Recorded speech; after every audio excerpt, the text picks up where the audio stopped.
अयोध्यापुरी का बड़ा सुंदर वर्णन किया है लौह कुश ने कि अयोध्यापुरी भगवान के चक्र पर विराजमान है। या चक्रो परिराजते भुवि सदा। और अयोध्यापुरी में सरयू नदी प्रवाहित होती। सरयू नदी भगवान के नेत्रों से प्रकट हुई। गंगा का प्रादुर्भाव भगवान के चरणों से हुआ और सरयू जी का प्रादुर्भाव भगवान के नेत्रों से हुआ। कहीं कहीं पर ऐसा भी वर्णन है कि भगवान के एक चरण से गंगा जी का प्रादुर्भाव हुआ और एक चरण से सरयू जी का प्रादुर्भाव। यह भी है। कल्प भेद हरिचरित सुहाये भांति अनेक मुनीसन गाए। लेकिन नेत्रों से प्रकट होने की जो कथा है ये अधिक प्रामाणिक और मान्यता प्राप्त है। क्यों बोले सरयू जी का एक नाम है नेत्रजा। नेत्रजा माने जो भगवान के नेत्रों से प्रकट हुई। और इनको लाया किसने बोले वशिष्ठ जी लेकर के आए।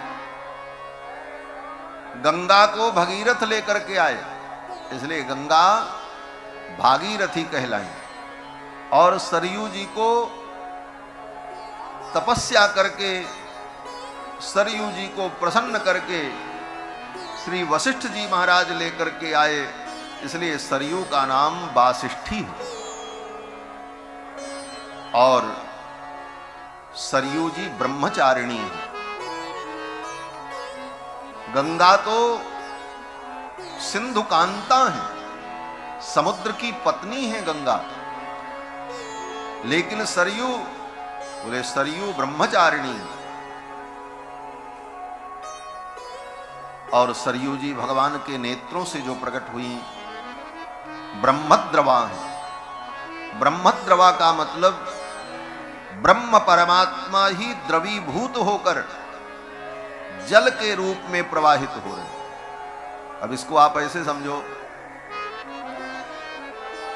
कि जैसे हमारे आपके आंख से भी आंसू निकलते हैं, लेकिन हमारे आपके आंखों से निकलने वाला आंसू क्या है बोले वो पानी है, जल तत्व है।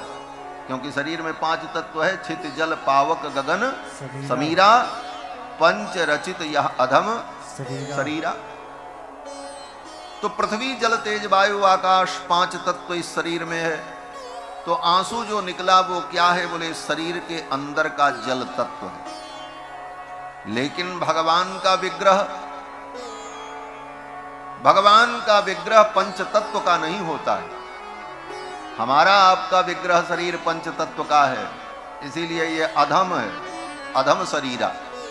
क्षितिजल पावक गगन समीरा, पंच रचित यह अधम शरीरा। लेकिन भगवान का विग्रह तो दिव्य है। भगवान के विग्रह का जब वर्णन किया जाता है तो एक ही शब्द आता है, क्या बोले दिव्य। भगवान का कुछ भी वर्णन हो तो दिव्य, यही कहना पड़ता। गीता उठा करके पढ़ लेना, गीता में वर्णन करते हैं ना दिव्य माल्याम्बरधर। जहां कहीं भी भगवान के स्वरूप का वर्णन होता है तो यही कहते हैं दिव्य माल्याम्बरधर, दिव्य गंधानुलेपन। भगवान का चंदन भी दिव्य है, भगवान की माला भी दिव्य है, भगवान का पीतांबर भी दिव्य है, भगवान का मुखमंडल भी दिव्य है, भगवान का विग्रह भी दिव्य है, भगवान भी दिव्य है। अब इसके आगे कोई शब्द ही नहीं है। और ये भी शब्द केवल काम चलाने के लिए, दिव्य भी। अब दिव्य के आगे क्या कहें, इसलिए जहां कहीं भी शास्त्र में भगवान का वर्णन वहां दिव्य शब्द का प्रयोग।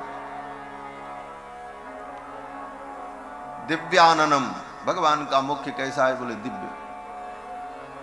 तो भगवान का श्री विग्रह भी दिव्य है। दिव्य का मतलब पृथ्वी जल तेज वायु आकाश का विग्रह नहीं है, अपितु भगवान का जो विग्रह है वो चिदानंदमय,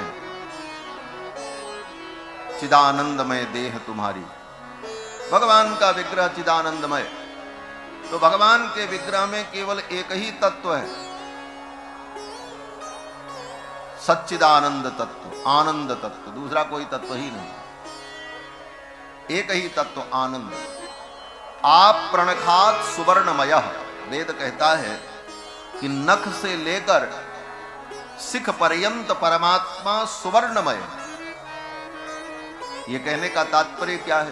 बोले इसका तात्पर्य ये है कि जैसे सोने की मूर्ति बनाओ तो सोने की मूर्ति में नख भी होगा, पैर भी होगा, उंगलियां भी होंगी, नाक, आंख, कान, पेट, पीठ सब होगा, लेकिन होगा क्या?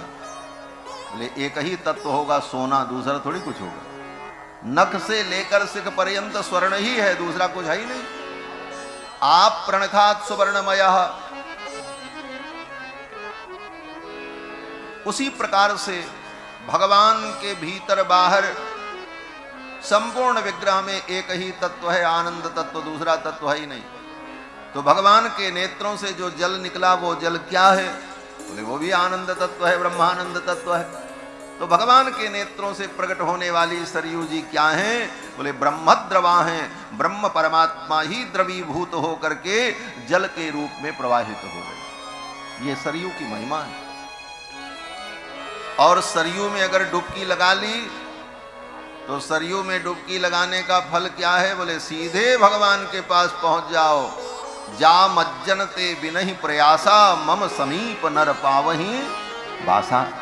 भगवान कहते हैं सरयू में स्नान करने का यही फल है कि वो जीव मेरे सन्निकट आ जाएगा। तो अयोध्या में पुण्य सलिला सरयू जी प्रवाहित होती है। सरयू की बड़ी महिमा है। और आज भी जितनी पवित्र नदियां हैं वो नदियां दूषित हो गई।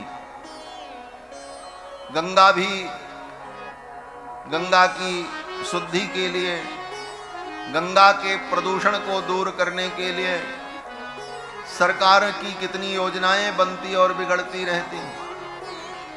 श्री जमुना जी की स्थिति आप जानते ही हैं। वृंदावन में जाओ तो जमुना जी के जल को देखकर दुख होता है, कैसे स्नान करें। श्रद्धा और निष्ठा जिनकी है वो तो आचमन कर लेते हैं, प्रोक्षण कर लेते हैं, लेकिन उस जल की स्थिति को देखकर मन विचलित हो जाता है। गंगा की भी यही स्थिति हो गई। जो पवित्र करने वाली गंगा जमुना है, इन्हीं को लोगों ने अपवित्र कर डाला। अब ये तुमको कहां से पवित्र करें? जो सबको शुद्ध करने वाली हैं उन गंगा को शुद्ध करने की योजना बनानी पड़ रही है। इससे बड़ा दुर्भाग्य इस देश का और क्या होगा? जो हमारे तन को और मन को, अंतःकरण को शुद्ध करने वाली उस गंगा को और जमुना को भी लोगों ने प्रदूषित कर दिया। और दूसरी गंगा, बोले दूसरी गंगा ये कथा गंगा है, इसको भी लोग प्रदूषित कर रहे हैं। ये भी गंगा प्रदूषित हो रही महाराज। ये कथा गंगा है। पूछो रघुपति कथा प्रसंगा, सकल लोक जग पावनी गंगा। इस गंगा को भी लोग प्रदूषित कर रहे हैं। क्यों? बोले फिल्मी गाने, चुटकुले, तमाशा, जनता को रिझाने के लिए कुछ भी करने को तैयार। ये कथा जनता को रिझाने के लिए नहीं है, ये तो जनार्दन को रिझाने के लिए। बस मैं सूत्र कह रहा हूं, इस कथा को गा करके जनार्दन को रिझाओ और जनता को रिझाने के लिए अगर सुनाना है तो फिर तो तुम्हारे में और एक नर्तकी में कोई अंतर नहीं रहा। क्यों? बोले नर्तकी भी दुनिया को रिझाने के लिए नाचती है। पर मन पर धन हरण को वेश्याहु प्रवीण, तुलसी सोई चतुरता राम भगति रसलीन। परमन परधन के हरण में तो वेश्या नर्तकी भी प्रवीण होती है, लेकिन चतुरता तो यह है कि हम ठाकुर को रिझाएं, भगवान रिझे। संसार को रिझाने का कोई फल नहीं। तो ये कथा गंगा,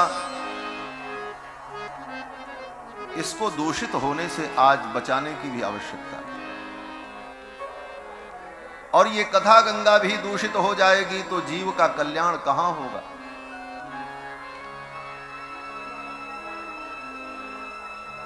और आज कथा की ये स्थिति होती जा रही है कि जिसको कुछ पता नहीं है और किसी भी क्षेत्र में उसको सफलता नहीं मिलती तो सोचता है सबसे बढ़िया काम है चलो कथा बांचें, कथा बांचें, इसमें बड़ा लाभ है। बोले क्या लाभ मिलेगा?